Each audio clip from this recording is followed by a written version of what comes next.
유럽의 심장부에서 이상 신호가 감지되기 시작했다. 세계에서 가장 안정적인 안보 환경을 가진 국가 중 하나로 평가받아온 스위스가 차세대 전투기 도입 계획을 재검토하고 있다는 소식은 단순한 예산 조정 이상의 의미를 가진다. 스위스는 중립국이라는 특수한 지위에도 불구하고 공군력 현대화를 위해 미국의 F-35 전투기 36대를 도입하기로 결정했으며 이는 유럽 안보 지형에서 상징적인 선택으로 받아들여졌다. 그러나 시간이 흐르면서 이 선택은 점점 무거운 부담으로 변해갔다. 문제의 핵심은 비용이었다. 도입 초기 스위스 정부가 설정한 예산은 약 75억 달러 수준이었고 이는 단순 기체 가격뿐만 아니라 기본적인 운영 개념을 포함한 계산이었다. 하지만 계약이 구체화되는 과정에서 미국 측은 변동 가격 방식을 적용했고 이에 따라 전체 사업비는 지속적으로 상승하기 시작했다. 단순한 기체 가격 인상이 아니라 장기 운용을 전제로 한 유지 비용과 업그레이드 비용이 동시에 불어났다는 점이 스위스 정부를 당황하게 만들었다.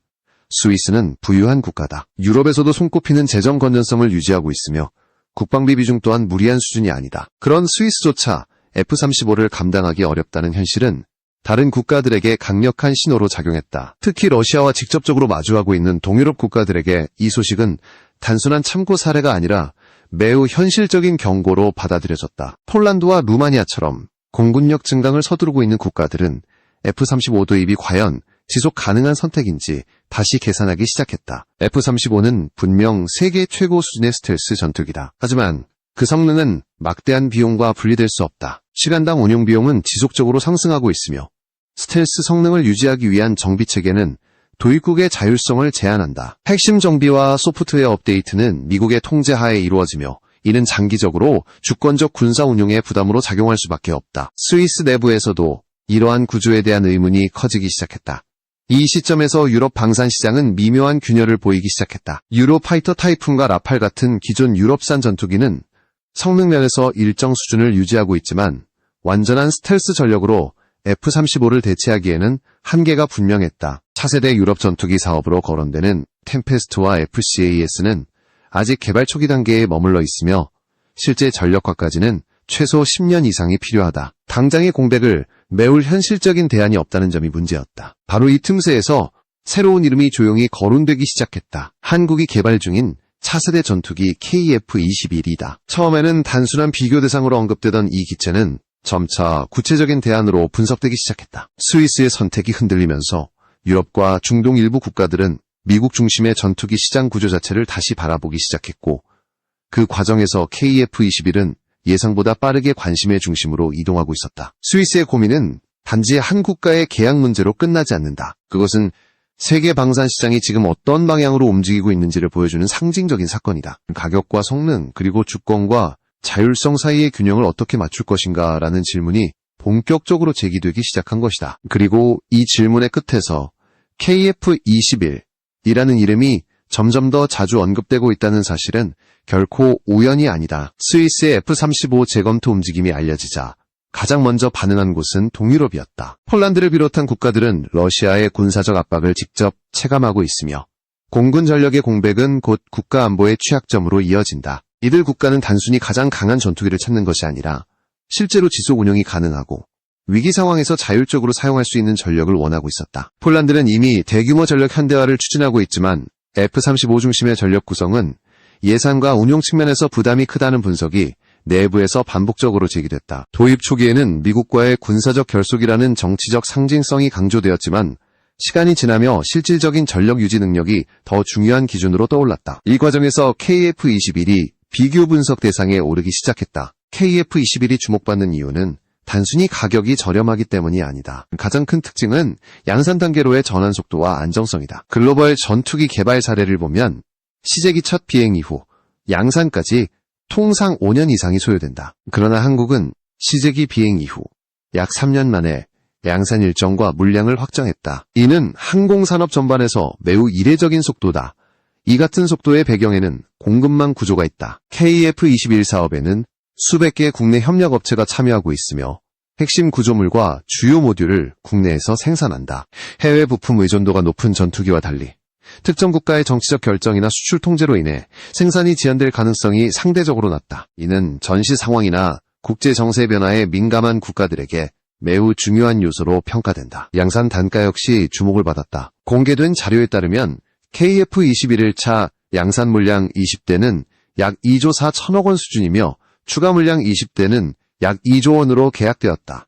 이는 대규모 생산 인프라를 새로 구축해야 하는 상황에서도 단가를 안정적으로 유지하고 있다는 의미다. 자동화 기반의 조립 공정과 기존 생산 라인의 효율적 재배치가 이를 가능하게 했다. 유럽 전문가들이 특히 놀란 부분은 생산 체계의 현실성이다. 새로운 공장을 대규모로 건설하지 않고 기존 훈련기 생산 라인을 재구성해 전투기 양산에 투입했다는 점은 항공산업을 잘 아는 전문가들 사이에서도 높은 평가를 받았다. 이는 단순한 기술 문제가 아니라 산업 운영 능력과 직결된 문제이기 때문이다. 또 하나의 중요한 요소는 정치적 자율성이다. KF-21은 개발 단계부터 단계적 성능 향상을 전제로 설계되었으며 무장 통합과 소프트웨어 개량에 있어 도입국의 요구를 비교적 유연하게 반영할 수 있는 구조를 가지고 있다. 이는 특정 국가의 승인 없이는 개량이 제한되는 기존 전투기들과 뚜렷한 대비를 이룬다. 이러한 조건들이 맞물리면서 KF-21은 단순한 대안이 아니라 전략적 선택지로 부상하고 있다. F-35의 비용과 운용 구조가 부담으로 작용하는 국가들에게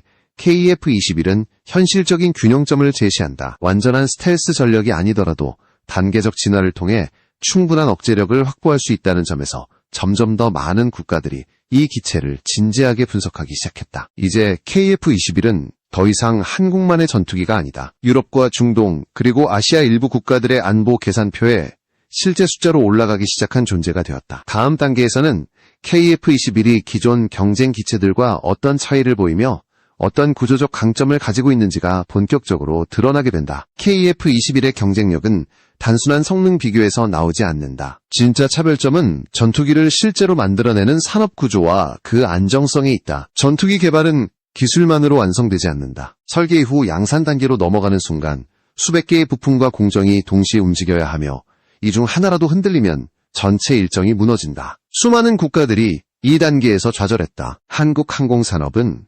KF-21을 통해 이 가장 어려운 관문을 비교적 안정적으로 통과하고 있다. 시제기 개발 이후 양산 결정까지 이어지는 과정에서 생산 일정이 반복적으로 수정되거나 물량이 축소되지 않았다. 이는 국내 항공산업이 이미 훈련기와 경공격기 생산을 통해 축적한 경험을 토대로 공급망을 사전에 정비했기 때문이다. KF-21 양산 체계의 핵심은 자동화다. 전통적으로 전투기 조립은 숙련 기술자에 의존하는 비중이 매우 높았다. 하지만 한국은 주요 조립 공정에 자동화 로봇을 대거 투입해 공정 편차를 최소화했다. 이 과정에서 반복적으로 발생하던 미세 오차 문제를 국내 기술로 해결했고, 이는 생산 안정성 향상으로 직결됐다. 특히 주목받은 부분은 기존 생산 인프라의 재활용이다. 한국은 과거 훈련기 생산을 위해 구축했던 시설을 재구성해 KF-21 양산 라인으로 전환했다. 이는 신규 공장 건설에 필요한 막대한 비용과 시간을 절약하게 만들었고 단가 상승 압력을 효과적으로 억제하는 결과로 이어졌다. 항공산업 전문가들은 이 선택을 매우 현실적인 판단으로 평가했다.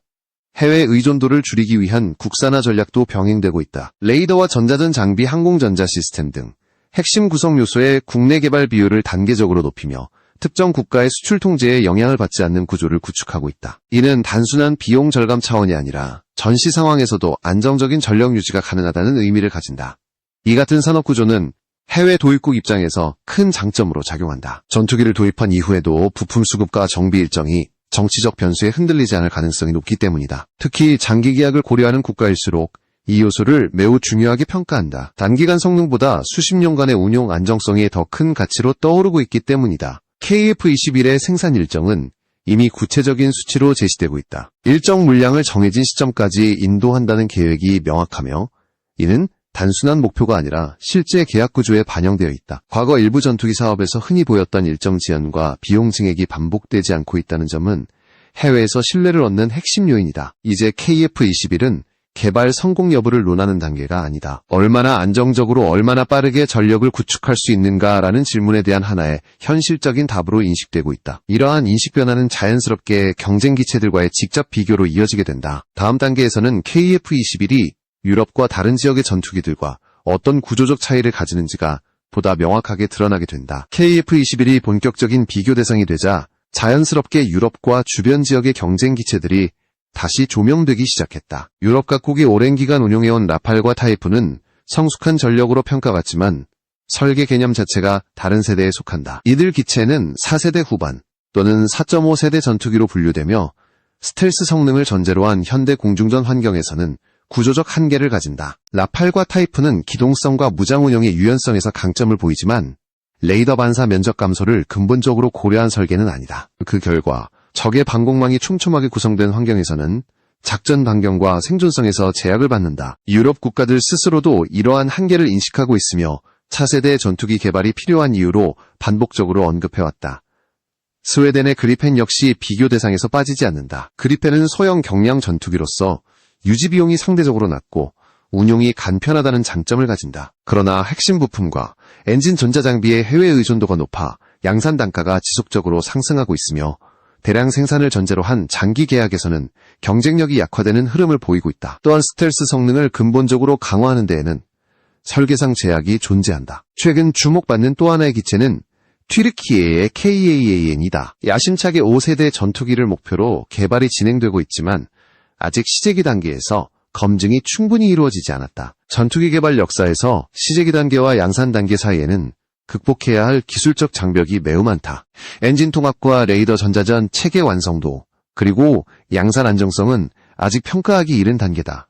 이와 비교하면 KF-21의 위치는 독특하다. 완전한 5세대 전투기로 출발하지 않았지만 처음부터 단계적 진화를 전제로 설계되었다. 블록 개념을 통해 성능을 점진적으로 끌어올리며 현실적인 일정과 예산 범위 안에서 전력을 구축하는 방식이다. 이는 한 번에 모든 것을 해결하려다 실패한 과거 여러 국가들의 사례와 뚜렷한 대비를 이룬다. 또 하나의 차별점은 통합 능력이다. KF-21은 공대공 임무를 중심으로 출발해 공대지 임무로 확장되는 멀티롤 전투기를 목표로 한다. 센서 융합과 항공전자 체계는 초기부터 확장성을 고려해 설계되었으며 향후 개량 과정에서 무장과 임무 장비를 유연하게 통합할 수 있는 구조를 가진다. 이는 도입국의 작전 환경에 맞춘 맞춤형 구성 가능성을 의미한다.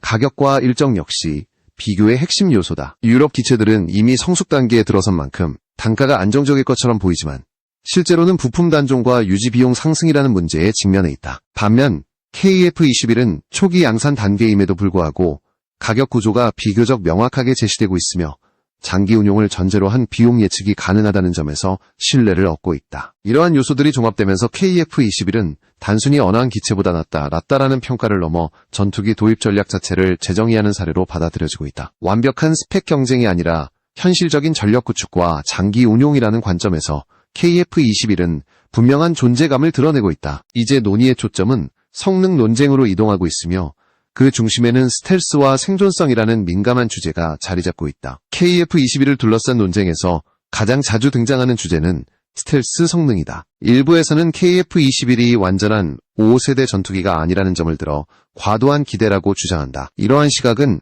전투기 개발을 단일 기준으로만 바라볼 때 생겨나는 오해에 가깝다. KF-21은 처음부터 모든 성능을 한 번에 구현하는 방식이 아니라 단계적 진화를 전제로 설계된 기체다. 블록 1단계의 KF-21은 공대공 임무를 중심으로 전력화를 진행하며 레이더와 센서 융합 능력을 통해 상황인식 능력을 강화하는 데 초점을 맞춘다. 2단계에서 KF-21은 기존 4, 5세대 전투기보다 진일보한 항공전자 체계를 확보하게 된다. 스텔스 형상 설계 역시 반영되어 레이더 반사 면적을 줄이는데 실질적인 효과를 가진다. 블록 2단계에서는 공대지 임무 능력이 본격적으로 추가된다. 이는 단순한 무장 추가가 아니라 전투기의 역할 자체가 확장되는 것을 의미한다. 복합적인 임무 수행이 가능해지면서 KF-21은 단순한 요격기를 넘어 다목적 전투기로 진화한다. 이 과정에서 센서와 무장 통합 능력이 더욱 중요해지며 항공전자 구조의 확장성이 핵심 요소로 작용한다. 가장 큰 논쟁은 블록 3에서 집중된다.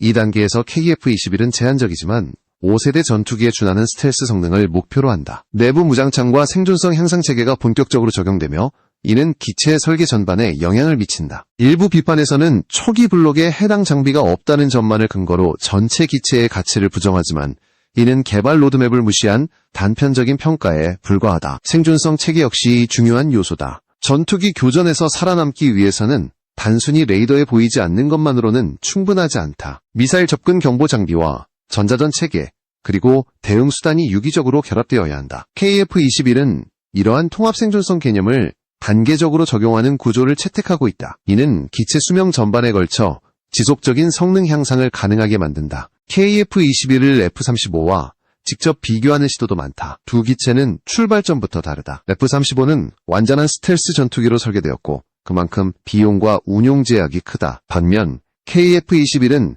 비용과 성능, 그리고 운용 현실을 균형 있게 고려한 설계다. 동일한 역할을 수행하기보다는 각 국가의 전략 환경에 맞는 선택지를 제공하는 것이 KF-21의 본질이다. 중요한 것은 현대 공중전의 현실이다. 모든 임무가 극단적인 스텔스 성능을 요구하지는 않는다. 다수의 국가들은 자국 방공망과 연계된 작전 환경에서 합리적인 수준의 스텔스와 강력한 센서 융합 능력을 더 중요하게 평가한다. KF-21은 바로 이 지점을 정확히 겨냥하고 있다. 이러한 이유로 KF-21의 스텔스 논쟁은 점차 방향을 바꾸고 있다. 완벽한 5세대 전투기인가라는 질문에서 현실적인 전력 진화 경로를 갖춘 전투기인가라는 질문으로 옮겨가고 있는 것이다. 그리고 이 질문에 대해 KF-21은 점점 더 설득력 있는 답을 제시하고 있다. 마지막으로 남은 것은 이 전투기가 국제방산시장에서 어떤 전략적 파급력을 만들어낼 것인가라는 문제다. KF-21이 국제방산시장에서 갖는 의미는 단순한 수출 성공 여부를 넘어선다. 이 전투기는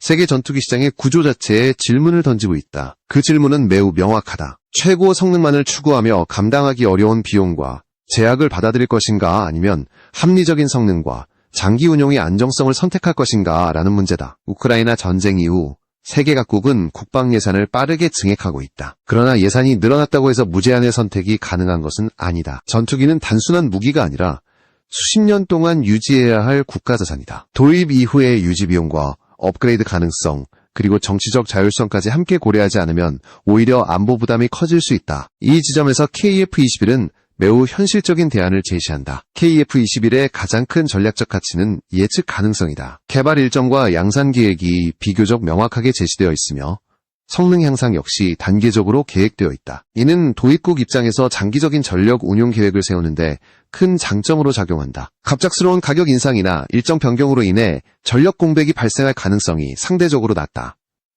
또한 KF-21은 단순한 기체 판매를 넘어 협력의 여지를 남긴다. 부품 생산과 정비 체계, 그리고 향후 개량 과정에서 도입국이 일정 부분 참여할 수 있는 구조는 방산협력을 산업협력으로 확장시킨다. 이는 전투기 도입이 일회성 거래로 끝나지 않고 장기적인 파트너십으로 이어질 수 있음을 의미한다. 국제적으로 볼 때 KF-21의 등장은 미국 중심의 전투기 시장에 새로운 균형을 만든다. 기존에는 극소수 국가만이 선택할 수 있는 고가의 5세대 전투기와 상대적으로 구형이 된 4.5세대 전투기 사이에 뚜렷한 대안이 부족했다. KF-21은 이 중간 영역을 현실적으로 채우며 새로운 표준을 제시하고 있다. 이 전투기가 진정으로 주목받는 이유는 기술적 성과 그 자체보다 그 기술을 관리하는 방식에 있다. 욕심을 내어 한 번에 모든 것을 이루려 하지 않고 단계적으로 신뢰를 쌓아가는 전략은 전투기 개발 역사에서 보기 드문 선택이었다. 그러나 지금 그 선택은 결과로 증명되고 있다. KF-21은 아직 완성형이 아니다. 그러나 바로 그 점이 강점이 되고 있다. 이미 확보한 기반 위에서 앞으로 무엇을 추가할 수 있는지가 명확하기 때문이다. 블록 개념을 통해 성능을 진화시키는 이 전투기는 각 국가의 안보 환경 변화에 맞춰 함께 성장할 수 있는 여지를 가진다. 결국 KF-21이 던지는 메시지는 단순하다. 전투기의 가치는 스펙표에만 존재하지 않는다. 실제로 운용할 수 있고 감당할 수 있으며 필요할 때 스스로 통제할 수 있는 전력이야말로 진정한 의미의 현대 전투기라는 것이다. 이 메시지가 세계 여러 국가의 선택에 어떤 영향을 미칠지는 이제 시간의 문제일 뿐.